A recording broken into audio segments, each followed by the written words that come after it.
we were talking about wisdom and compassion as what we're supposed to practice and or what is cultivated on the path. Yeah. Yeah. Yeah. And we were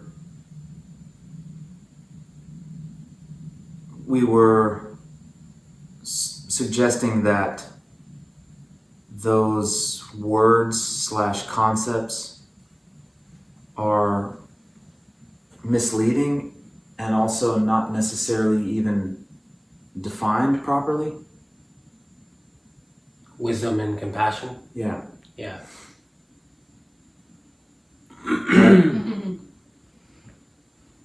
And or it's suggested that the idea is that how can you practice something that you don't have? You can't. Right? It's like it doesn't make sense to call something practice that you don't really have any experience of in the first place.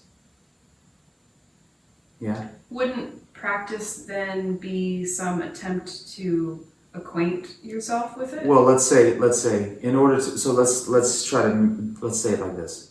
So I'm coming back from baseball games, right? Baseball is a thing that can only be played if there's all these other rules in place, right? Mm-hmm. It's like there's all these prerequisites that have to be in place in order for baseball to exist as a thing, to play or to practice. Yeah. Right? So, does that make sense? Mm-hmm. There's other factors, other conditions, parameters. There's all sorts of things that have to come together for baseball to happen. Is that what you're saying? Right. So in the same way, wisdom is not just like, for example, I might say I'm practicing baseball and go do some things that aren't at all related to the sport. Mm-hmm. Yeah? Yeah. Yeah. Like, I'm being compassionate, but all I'm doing is giving $1 to some person that needs $1 and asks me for $1, and I don't know what they're going to do with the $1, and I don't know how whatever they do with the $1 is going to affect me, and how whatever they've done to get this $1 up to this point now has been affecting me and been affecting them, and here we are right now. Like, though we're not thinking about all those things, and so we're actually not practicing compassion. We're just doing something nice for the sake of our own conscience. Yeah. Actually, we're not practicing compassion. And we actually can't practice compassion unless we have experienced wisdom. But then we don't know what wisdom is because we think wisdom is just, well, we're wise and we care about people so much. I think what we're saying wisdom is like essentially enlightenment. You actually can't be compassionate until you're enlightened. Yeah, like totally, yeah. Yeah, what was interesting when I was kind of eavesdropping in there was that I think the statement was made that concentration is, so you have like the two branches, right? Wisdom and compassion, but that's also like shamatha and vipassana, which is also like kind of loosely translated to concentration and critical thinking, right? Well, that's what the reason we're talking about this is because, yeah. It doesn't translate to. Right. It doesn't translate. There's actually words that are more appropriate to use that we understand, that we can work with, that you can practice.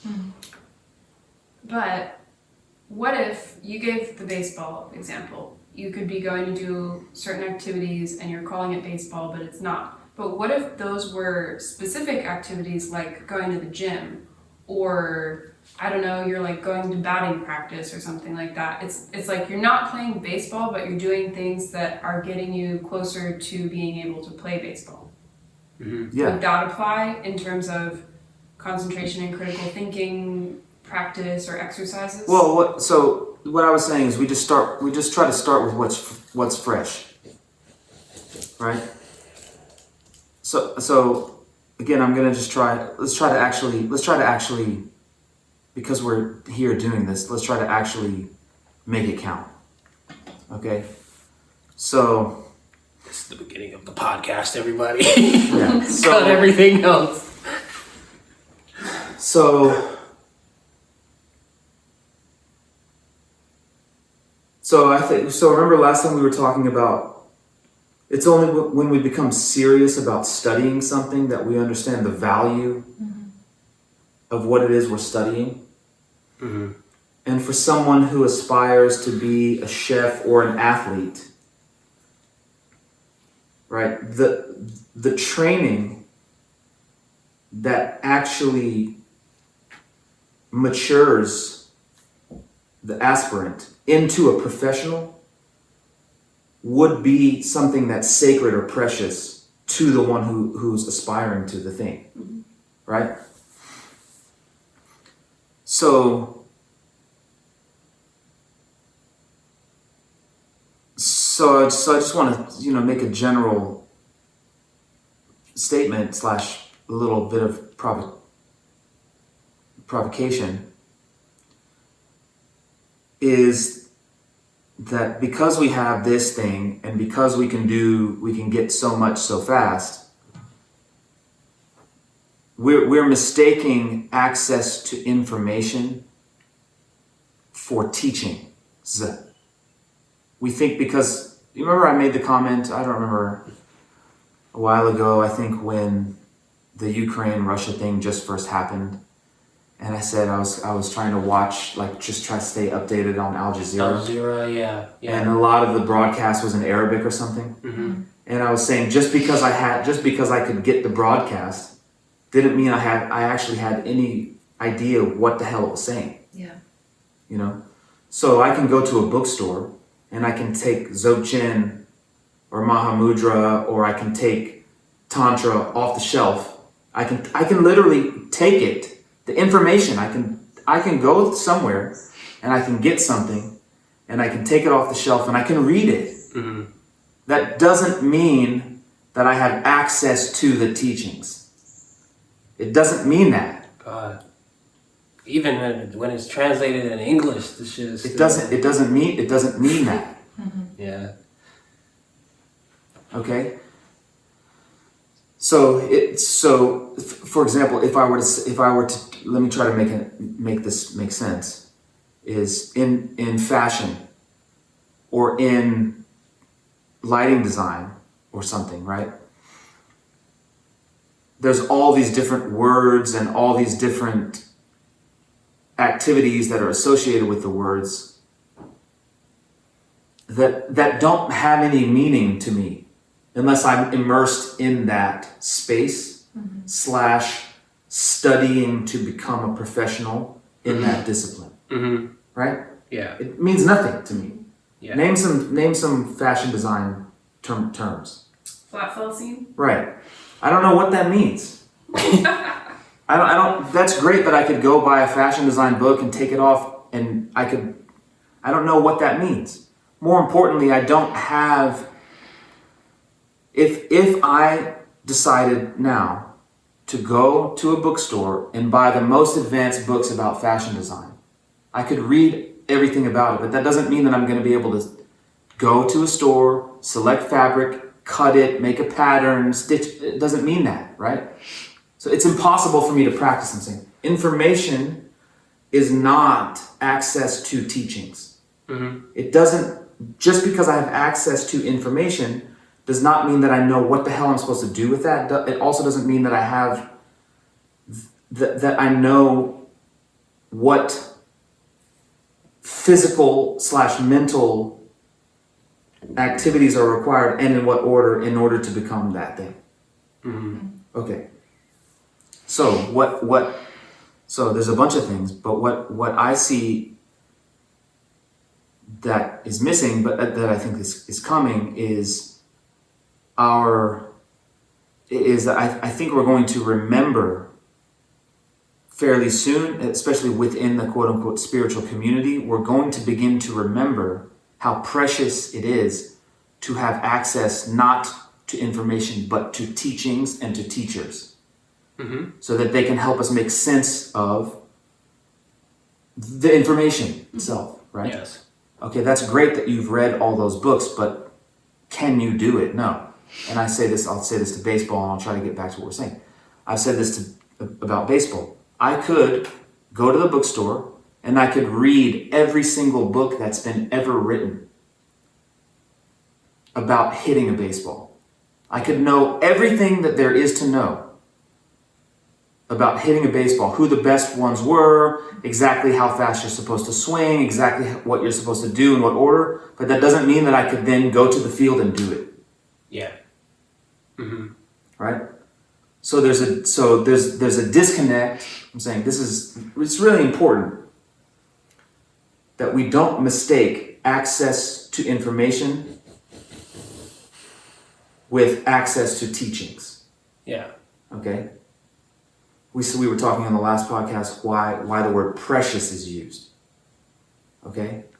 Because somebody's going to have to enter our life that helps us walk the path that we aspire to, or learn the discipline that we want to pursue as a career or something like that. Yeah. We have to be taught by other people. Mm-hmm. End of story. Okay. Yeah. Right. That's it. I mean, yeah, actually, when you think about it, I mean, we talked about this a lot, right? Like, what we're missing from what we're importing from a lot of cultures and religions and spiritual concepts are teacherness. But, you know, I was listening and I'm just now thinking about, like, yeah, we actually, it doesn't matter how much information you have. Like, there will always be someone who steps into your life that helps you decipher the information, which will catapult you to, whether that's Phil Jackson for Michael Jordan, or whoever the fuck was there for Bobby Flay, or, you know, a lot of entrepreneurs that we know, they also have mentors. I don't know anybody who doesn't have a mentor. Yeah. But yeah. You know, why is it the case that with, you know, these concepts that we think that we don't need that? Is it because that teachers are not around and available? Or is it just because that we are doing something habitual that says to us, well, this is private and then therefore I should like cultivate this by myself, right? You know, there is something about spirituality that does, I think, mess with the ego a little bit, because it is something that is very intellectual about it. And so by having a teacher in religious or spiritual arena, you're basically putting your pride to the side. But you got to do that for sports and for cooking and whatever. I don't know why that is, why we don't think we need a teacher for this type of material. Mm-hmm. So stay on baseball for a minute. Yeah. So obviously sports is competitive. Yeah. Right? When you go to the higher levels, you have to win. You have to make the play. You have to otherwise someone takes your spot, or you don't make it, or whatever, right? It's just what it really boils down to, and as much as we want to talk about, you can use athletics to cultivate all these other skills. Athletics is about competition. Competition is about who wins and who loses. Yes. There's a lot of things that we can extract in terms of maturing as beings from competitive environments. Yeah. But the bottom line is it's competition based. I see. Right? And so I remember then getting into music and I'm like, oh, music's not going to be competitive at all, right? Right? But Yeah. I was, this is the 20s, young 20s me thinking, oh, music's going to be just art. Everyone's going to be, and then I'm like going from studio to studio, and I'm growing in the industry and studio to, and all music producers just talk shit about every other music producer. Yeah. It's like worse. and what makes it worse is there's no actual arena. There's no field where you can compete Get out. Yeah. to determine who is actually the better one. Yeah. It's just arbitrary. Yeah. It's like who had more record sales Yeah. and who had to connect at the label. Right. Or who's on the radio, and you would think the radio is like the. Does that mean it's better music? Who's picking Does that it? mean- Right. Yeah. Right. So there's this competition that actually can't be managed or distilled in a constructive way. It can't actually produce something.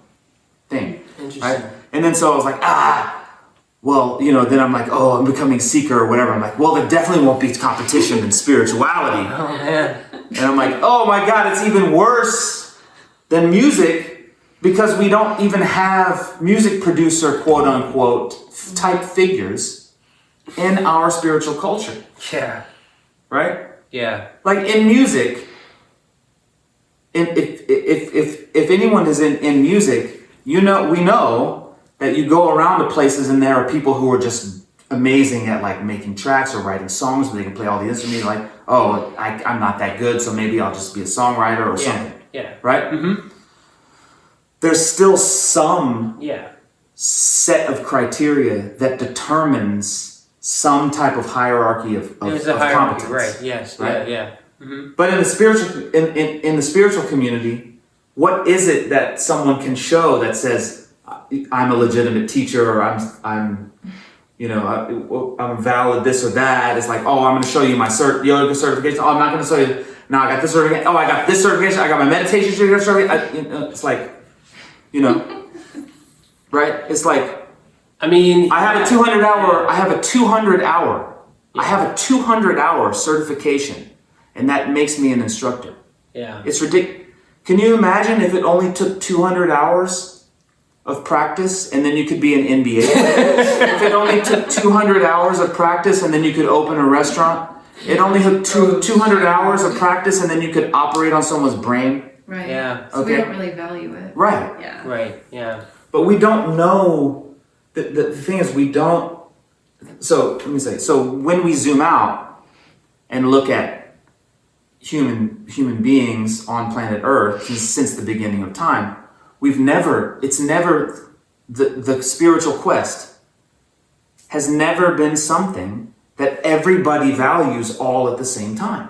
Right. Okay, so that's why it's called precious. In the lineage, it's called a real student, precious. Someone who is committed totally to that's rare. Precious and rare are interchangeable words. That's another way to say that. It's totally rare, like I said last time. It's totally rare for us to meet someone who would rather sit in one place and think about the meaning of life. Where did I come from? Yeah. We give that person pills, or we say oh, you're fucked up, right? It's like that, right? So and by definition, something that is rare has not been experienced enough by enough people for there to be a value placed on it. That's a consensus value, right? Anyway. Mm-hmm. Yeah. So the reason that the spiritual realm there's no competition in the arena, and then it's that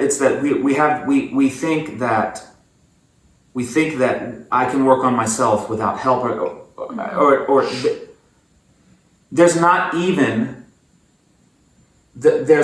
enough of there's not enough dialogue. There's not we haven't identified what qualities actually indicate that we are in the presence of someone who has something, right? A master in that field. We're not sure what that is. What do you think that is? Like, if it's not like, I guess, how do I want to say these words? But it's like, it's not a 200-hour yoga teacher certification, obviously, right? Because everybody got that. Everybody got those. That's great. People are starting to get interested in it, Yeah. or not, or want something to gain from it. Whatever, breadcrumbs maybe, right? But that's not like producer, that's not competitive really. So what is it that you think that the spiritual arena can exhibit to show people that there are teachers available, that there is something precious available? Yeah, well, I think that... And we'll tie this back into Yeah, wisdom and compassion. I think that, again, we have to try to zoom out. We have to try to zoom out so that we can get as clear a picture as possible as to what has actually happened. Mm-hmm. Right? Because it's obvious that something cannot come from nothing. Right? In order for something to happen, there has to be momentum. Right? There have to be the causes, there have to be the conditions to support the causes. There has to be momentum for that habit to... Yeah. Right? Yeah. So it's not like it's never happened that there, meaning let's take Tibetan Buddhism for example. There's enough consensus about what constitutes a master in a discipline there because enough people have committed to a certain lifestyle. Yeah. Right? In the same way that when enough people commit to being chefs, Yeah. when enough people commit Right. to try to Right. make excellent food, Yes. Right? You got chef and garde manger and sous chef and Right. all these types. Right. You got Rinpoche and like right? these Something titles, right? Yeah, when yeah. enough people do that and put plates down, Mm-hmm. right? When enough people try to do something and they all come to put plates down and then they taste each other's food, then we start to see, there's these distinctions in what actually manifests through some effort, Mm-hmm. right? Yeah. So similarly, and this is I think this is a key point. We have this idea in the West. We have an idea in the West called redemption, like resurrection or the hero's journey, right? Yeah. Or the Western, all of the Western esoteric tradition is built on the idea of the journey to the underworld Yeah. and then coming back, Egyptian shit. right? Yeah. And so then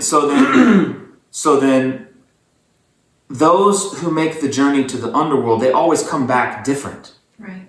Yeah. right? They come back transformed, Like the Joseph Campbell stuff. right? They come back as a different, it's like, wait, your body is here, but how you speak, your whole vibe is different, Yeah. right? Which would indicate something changed. Right. Someone different is actually in there, or some fundamental set of qualities is actually different in that person. So now let's say, so in the Tibetan lineage, there would be young men and women. Young people, right? There would be young men and women all together, living, observing one another, right? Yeah. And then some of them would, over the course of time, start to display qualities that were different, fundamentally different. They're changing. Some type of articulation is different. Some type of clarity of thought is different. Some type of peacefulness is different. And then obviously we know as we meditate more, we become sensitive to people's vibes. That becomes different, right? And so then, like baseball, some skill, some type of elite skill would become too obvious to deny, right? Someone who becomes a prolific writer, someone who, and so on. There are things that are identifiable if enough people commit to doing a certain type of activity. Yeah, like if Right. there were like a universal ashram or something, or like not even a universal ashram, but like a good zip code amount of people. That we're all trying to do the same thing, Right. right? Over time, we would observe certain of those individuals starting to really have a gift for that. Yeah. Okay, have a gift for that. Okay. And so now, so all of us, the silly thing that we say, but is super profound. None of us want to suffer. None of us want to suffer, but we do suffer. We all want to be happy, but we're rarely happy, right? So if we were to all think about just that as the efforts that we're making, I'm going to live, and I don't want to suffer, and I want to be happy, right? That's what I'm paying attention to, right? I'm going to try to be happy. I'm going to try not to suffer. I'm going to try to make an excellent steak. I'm going to try not to make a shitty steak, right? Same thing. So these actions. So then over time, if everyone were making that effort, we would observe some people actually looking like they're happy. Yeah. Right?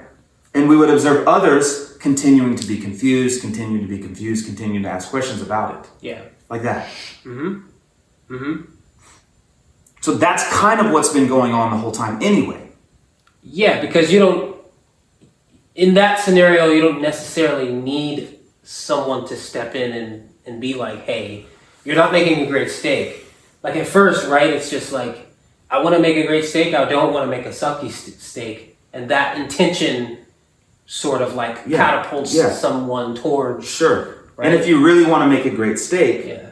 right, and you live with someone you're both studying how to do that. Yeah. And all of a sudden the person next to you is just making an amazing steak every time. You'd be like, whoa, how are you doing this? Yeah. And so the teacher-ness would manifest from your own desire to do the thing well. Right. So our appreciation of teachers, our inability to appreciate teachers is stemming from we're not serious enough about our pursuit of happiness. Yeah. We're not committed to our pursuit of happiness. We're distracted.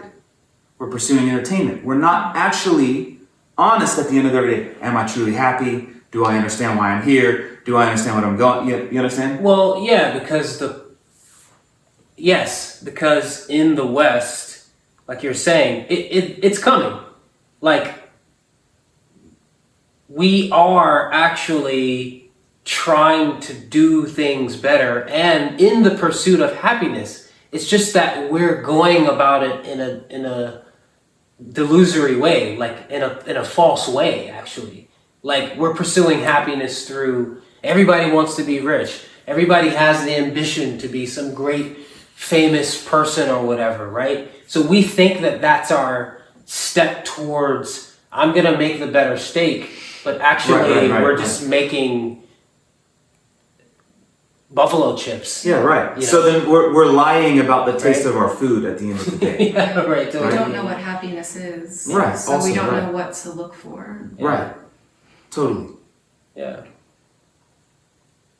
But that's all I'm saying. That's always been the case. Mm-hmm. We're presented with a new. It's just an opportunity. It's not an inevitability yet. The opportunity is that we can talk openly to people that we would never ever meet, right? Because of this, because we're filming it or whatever. We might have a conversation with someone that we would have never met before, which is a possibility. The other side of the coin is someone might share something online that someone resonates with that might make someone lie about the taste of food even more, something like that. Yeah, right. So this is why I'm always saying debate. This is why I'm saying that we should have every yoga studio should go to a debate. Yeah. We should debate what is yoga, what is Yes. so that we can all become happier by identifying who has actually achieved what the hell we want. How can I, again, if I want to play baseball, but I never meet someone that teaches me how to play baseball, I'll never play baseball.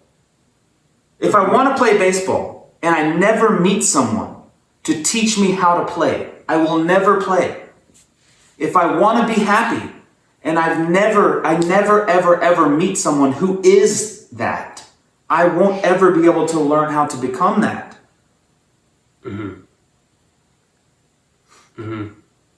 So it's not that It's not. Let me just say this real Yeah, quick. yeah, This sure. is super important. Yeah. Okay? I'm going to try to make it as common sense as possible. I'm speaking English, You are. right? I'm speaking English. I didn't learn it by myself. Yeah.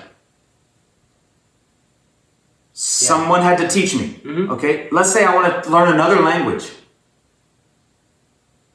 Is it possible to learn another language by yourself? No. No. Is it possible to learn anything at all by yourself? No. No. This is also pointing to wisdom, no? We can't do anything by ourselves. Because we can't do anything by ourselves because we don't exist in isolation. Yeah. Mm-hmm. Yeah. We're fundamentally dependent on others and other phenomena. We're fundamentally dependent on their existence. Mm-hmm. Yes, and so dependent origination is different than concentrating on something. Sure. Yeah. So wisdom is immersion in dependent origination or emptiness Sure. or inclusivity. Concentration is not that. Well, then by degrees, right? So this is the thing. So let's try to come back full circle a little bit. So when we're importing systems because instinctually we recognize that the systems that we're importing have the capacity to heal us. Right? Okay, yeah. We feel that that's true, and so we keep eating it. In the same Jesus way. is, I really fuck with that. Okay. Right. What do you mean? No, I'm saying like it has the capacity to heal me, so I imported that. Well, I'm saying that we're experiencing a major decline. We're experiencing a major decline in the approaches that we've traditionally taken in the West. Okay, yes. Right? Yeah. In the same way. Yeah, nobody goes to church that much anymore. Right, that if you were to go out in the woods and try to eat bark, Okay. right?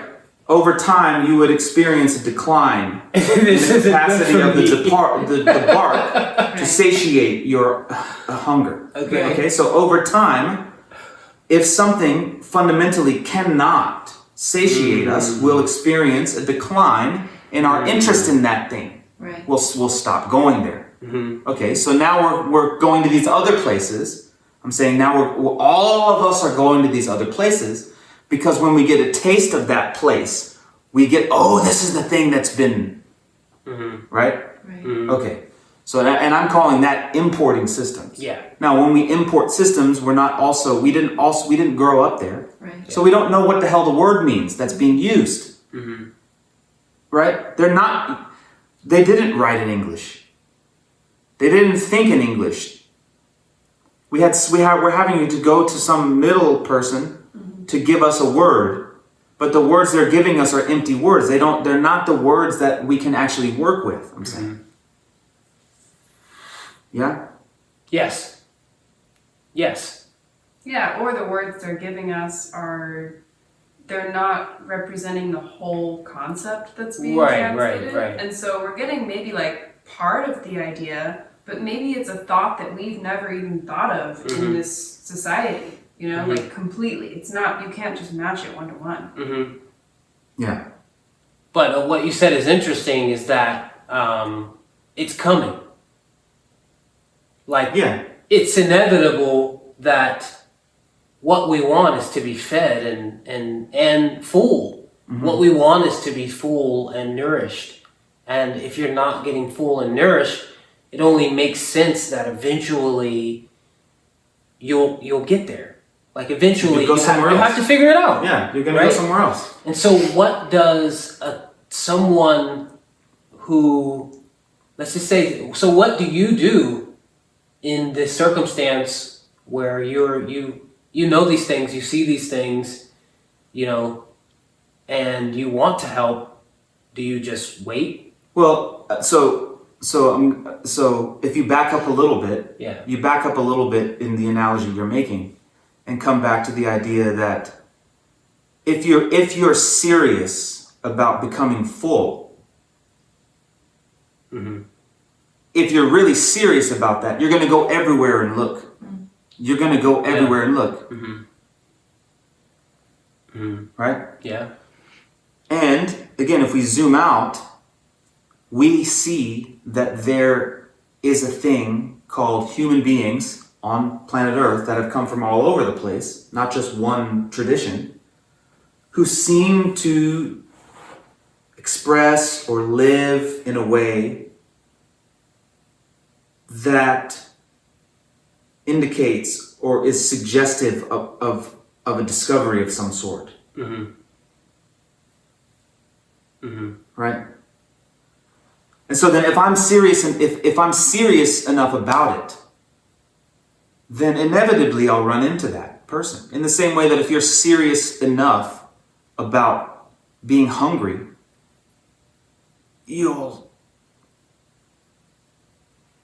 and that analogy is kind of meaningless because we have access. I'll go to Whole Foods or I'll go to whatever. But like, bro, I'm not really hungry, it's interesting because we were talking earlier. It's like, we passed a bunch of high schoolers outside of New Milford High School. They were doing doing their thing, stuff, and I was like, fuck, you can't think about how amazing it is to be youthful like that until you're like older and you're like, fuck, youth is amazing. Yeah. I should have done so much more. Or I should have listened to this person that told me to save my money. And I was like, fuck, So it's becoming precious. As you become more serious, things can become more precious. Totally. Yeah. Right. So then you can take that and you can say, it's logical to think that if you become supremely serious, then things can become supremely precious.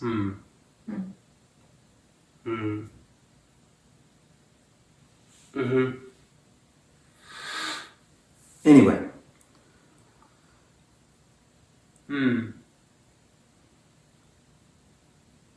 Yeah. Yeah. Interesting.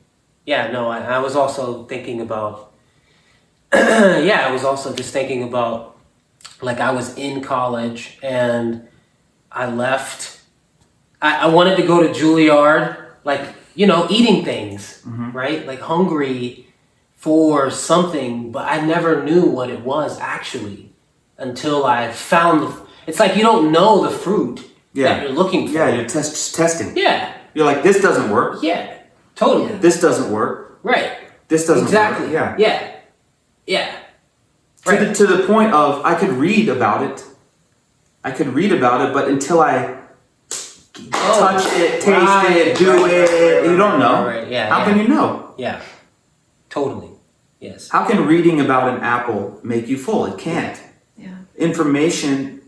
Access to information and access to teachings and teachers are fundamentally different things. Yes. Yeah. And I feel that it's coming that there will be enough teachers who respect teaching and teachings and students and seeking enough that we will also start to incorporate some debate.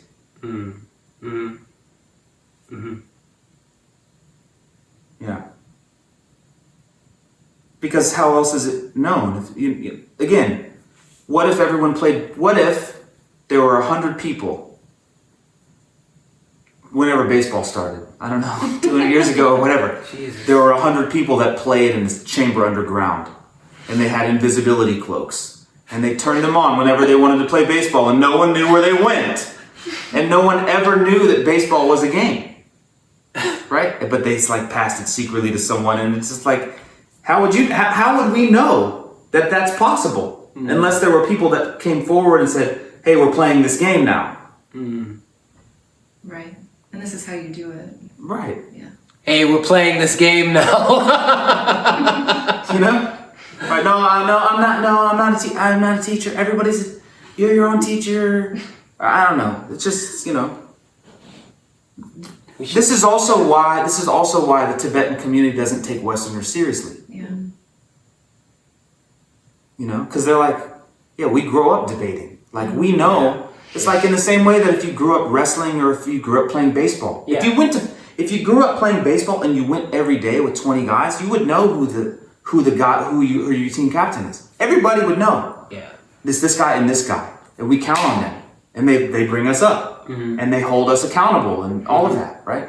So the same thing in the Tibetan community. It's the same thing since they're 5 years old. That's all they're doing. Yeah. You know, and then when they're old enough to actually think and express themselves, then they're sparring with each other. Who really got it, who really doesn't, right? And so here we come along, no, we don't want to, you know what I'm saying? Like, it's just, anyway. Yeah. 200, yeah. So- I mean, like, I'm saying these things with love, you know? I'm trying to be, this is me trying to be a friend. I'm just trying to keep it 100%. Just 100% real. Yeah.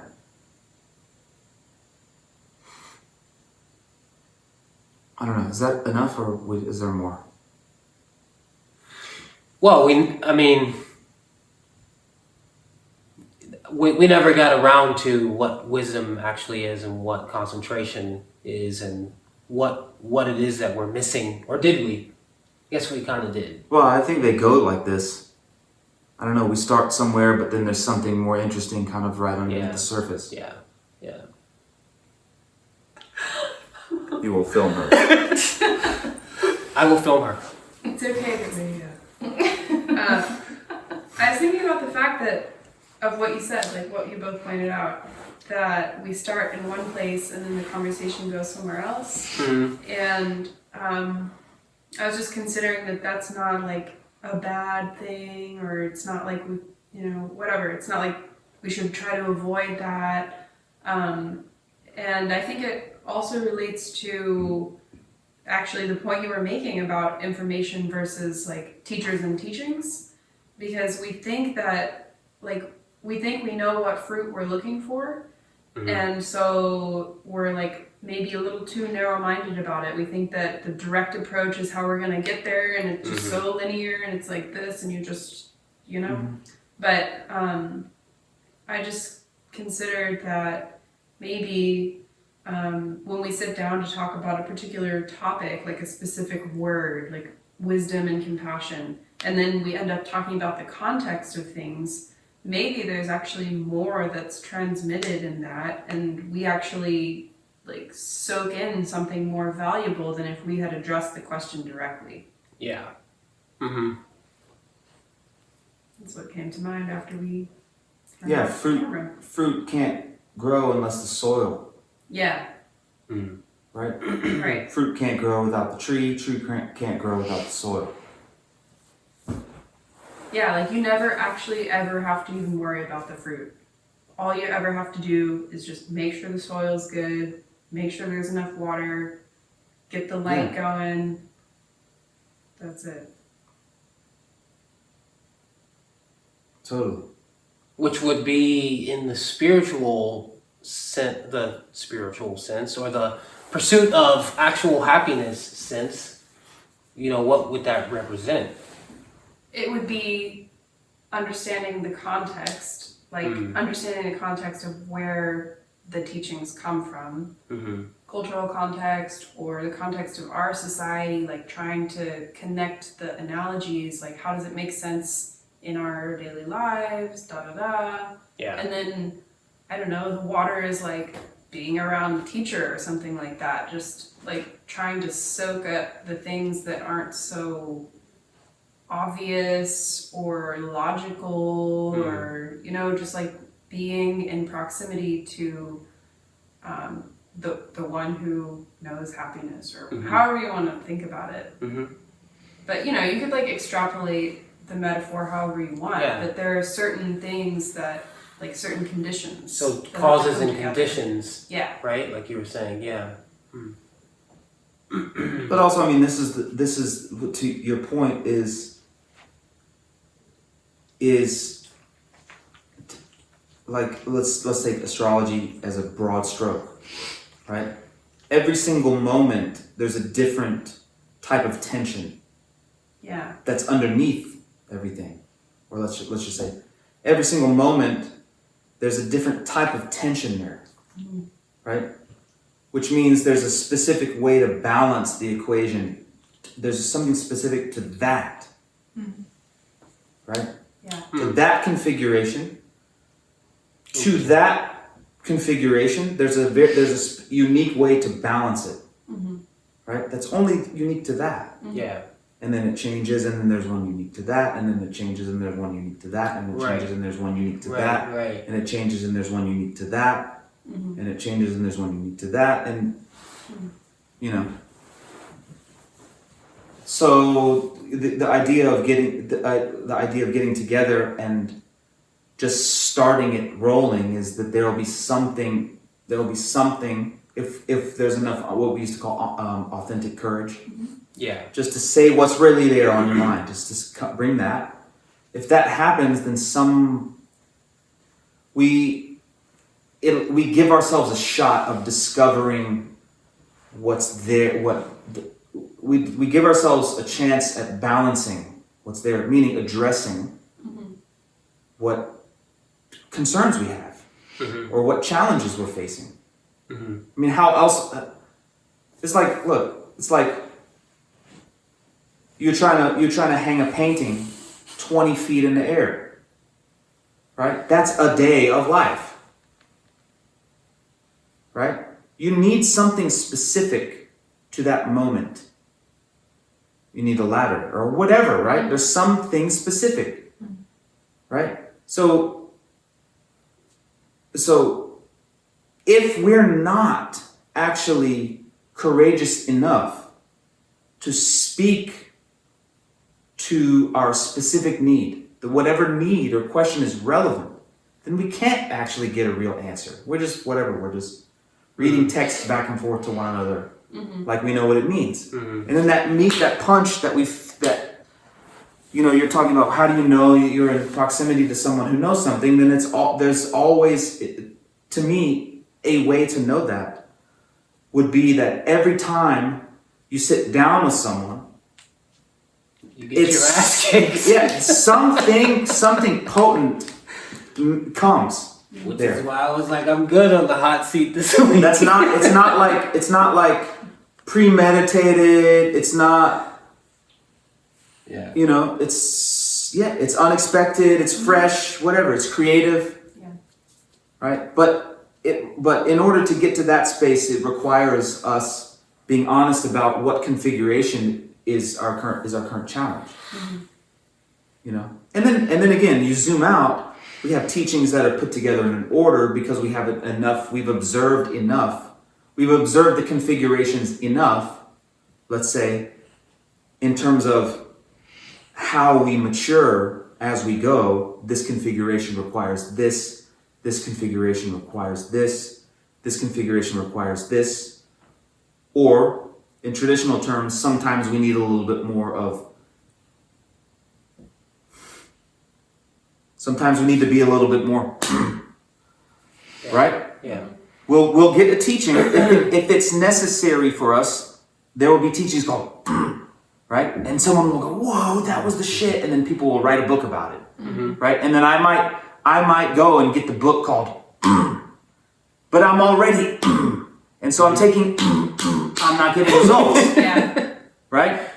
Maybe what I need is. Right? And then so someone who needs gets a teaching called and people are around and go, "Oh, this is crazy." And so everybody writes a book. And the book called but what if I'm already? I'm already and so when I see a book called I resonate with and I pick it up and I just get more and I don't get this. Right? You understand? Yeah. I'm gonna write a book about that. Yeah. So I need more So I have to be honest. The point that I'm trying to make is if I'm honest, then I'll get something. Now, how do you do that? Like, why is it so hard to be courageous and honest? To ask an authentic question. Why is it more hard to do that than it is to try to walk out on a baseball field and become a baseball player, or try to become a chef, or try to pursue Well, some. again, You're right. I think it's the same answer. It's we're not serious enough about making a good steak. I see. But also, Right? I think it requires some skill. It's like even if you want to be honest and you want to be real with people, I've heard people express that sentiment. And it's like you can't actually do that unless you're willing to do the thing that you mentioned earlier, which is sit down and think about the fact that you're totally dissatisfied with your life and you don't know what the hell is going on. But I'm saying that yes, for sure. That comes for sure. But I'm saying also if we get really serious about making a good steak, then we'll start to go to places where there are other people who are serious about making good steaks, right? You understand? Yeah. And we'll start to position ourselves. We'll start to position ourselves properly, so that we can then have access to instructors, right? That's it. But it requires us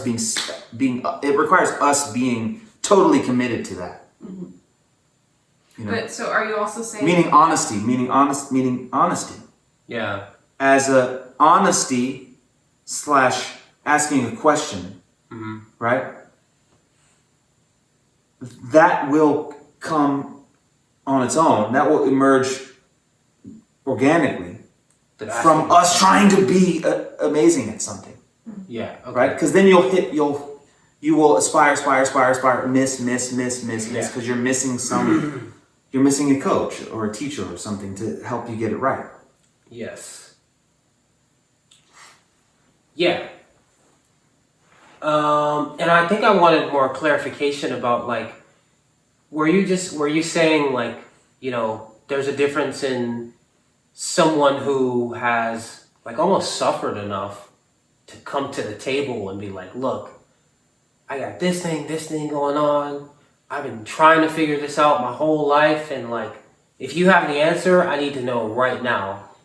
Versus life sucks. Here's some things I've been thinking about. Like my boyfriend just left me or something like that. Or girlfriend or whatever. And like, I'm having this problem, but I'm never going to come see you again type of thing. Were you making that type of juxtaposition or? Not necessarily. I mean, I think that that's valid, and I think that that points to like the maturity and the seriousness of the inquiry. Yeah. But what I was trying to say was that like at a certain point, if we're just starting out and we're just being introduced to these ideas, then we haven't had enough time to literally sit down with ourselves and observe what the heck the problem is. I like, see. Yes.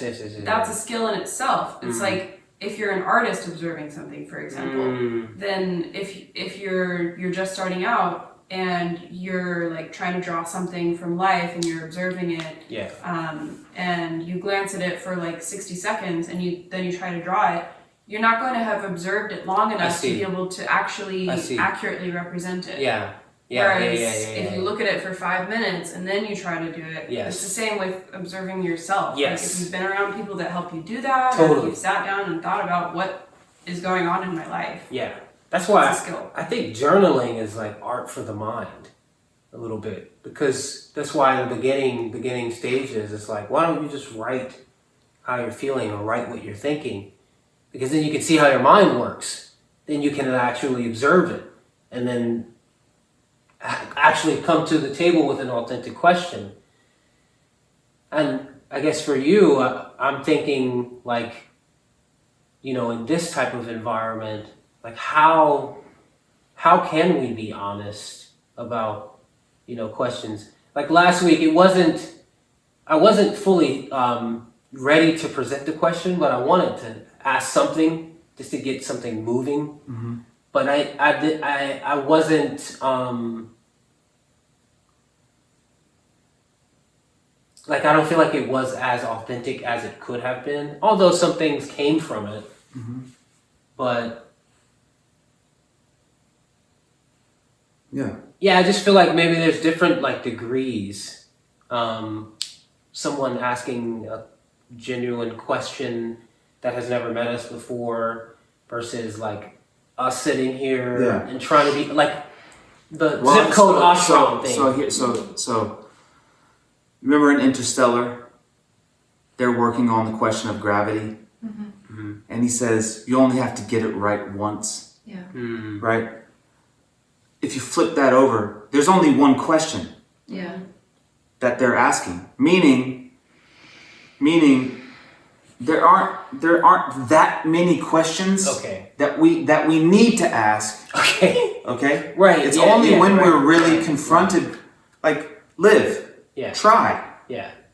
try to go and live and do what you need to do, Yeah. right? Mhm. And then when you encounter a problem, then we ask a question about the problem, and that's something that's a reason to ask a question. I'm saying. Yes. So then are Right? you Questioning just for questioning's sake, Right. Yeah. there's no real force in that. Especially at a certain point. Yeah. Right. Yeah. So then it's about the specificity and like the personal connection that you have to the question, depending on the Well, that's what I'm events of saying. your life. So that's what I'm saying. That's what I'm saying. So we have. So for example, let's do it again. There's a word question that we all say, and we all know what it means. We think, right? We could ask a question. We could ask an infinite amount of questions and get an infinite amount of answers about all sorts of things. Yeah. What does question actually mean? But is that really what question we're asking? I'm saying, is that really what we're looking for? No. So again, the idea of precious or rarity, to find the right question. That's why that's always a thing. Right. To find the right question, the right question to ask. And that's why we're always saying, ask a real question. Yeah. Real questions are always about technique. How do you do this? How do you do this? How do you do this? Right. Not how much does this weigh? Right? Or how tall is that? They're not questions of measurement. It's not about, we're not trying to gather information, Yeah. right? Fuck information. We're trying to gather technique. Right. I want to know how to do this with my hand. Right. I want to know how to do this with my mind, Right. or whatever, right? Yeah. So it's like those are the real questions that serious students start to ask. How, right? Important. That's an important sort of reservoir of types of questions to ask. On the other side are questions about how we see the world.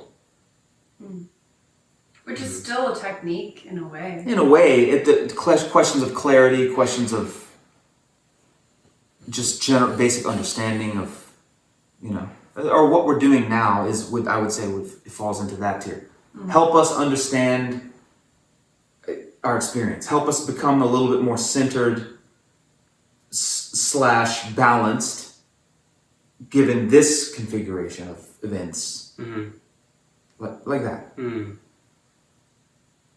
And so then we know the difference. We know the difference when we have a real question and when we don't. Yeah. And there's no need you can't force something real. I think we were starting by talking about how can you practice something that you're not experiencing, Yeah. right? It's the same way. You can't force, if you've never, let's say, if you've never been in love, you can't practice the feeling, the emotion of love. How can you do that? Right? Yeah. So It's what's just- the remedy then? Well, I'm saying that if we're serious enough about pursuing our own happiness, inevitably we'll ask questions. To your point about you don't go linearly to the thing. Yeah. That's how things work. That's a question of how.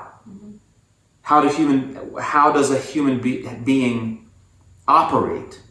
What a human being does is it pursues its own survival, and then it runs into complications because it recognizes that happiness is a fundamental component to survival, and it asks questions about that.